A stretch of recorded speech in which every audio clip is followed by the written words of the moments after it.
Wir wollen nämlich auch noch auf ein anderes Thema kurz schauen, was wir gleich mit dir einordnen. Denn eigentlich gibt es ja das Wahlprogramm der Union, was bisher zumindest als geheim gilt. Denn man will das erst am Dienstag dann offiziell vorstellen. Doch Welt kennt schon vorab einige Punkte. Vorgesehen sind nämlich Steuererleichterungen für Familien und Normalverdiener, etwa durch Freibeträge beim Kauf von Wohneigentum. Es geht um mehr innere Sicherheit. Die Union plant mit Videoüberwachung, Waffenverbotszonen und elektronischen Fußfesseln für Gewalttäter werden vorgeschlagen. Außerdem soll es ein Genderverbot in Ämtern geben. Beim Thema Technologie setzt die Union auf die Förderung von Kernfusion und spricht sich ganz klar für den Verbrennungsmotor aus.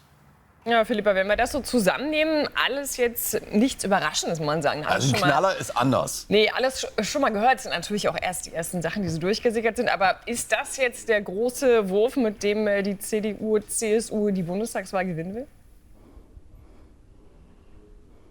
Ja, ehrlich gesagt klingt es bis hierhin natürlich jetzt nicht nach dem großen Wurf. Es gibt zum Beispiel ja die Idee, dass es Freibeträge geben soll beim ersten Immobilienkauf. Da stellt sich natürlich die Frage, wer hat denn aktuell überhaupt das Geld, um sich eigene Immobilien zu kaufen? Auch das Thema innere Sicherheit, zum Beispiel der Vorschlag der Videoüberwachung.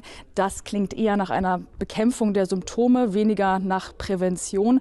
Oder auch die Forderung nach einem Genderverbot in Ämtern. Ein eher nischiges Thema, möchte ich sagen. Also das Ganze klingt jetzt nicht nach einer Politik für die Massen. Es klingt auch nicht sehr zukunftsgewandt und es klingt auch fast schon als würde man gewisse Themen hier einem möglichen Koalitionspartner überlassen. In dem Fall vielleicht den Sozialdemokraten, denn es ist ja ziemlich offensichtlich, dass die mit ihren Wahlkampfforderungen momentan zurückkehren möchten zu ihrem Kernklientel, unter anderem eben auch mit der Forderung nach einer Absenkung des Mehrwertsteuersatzes für Grundnahrungsmittel.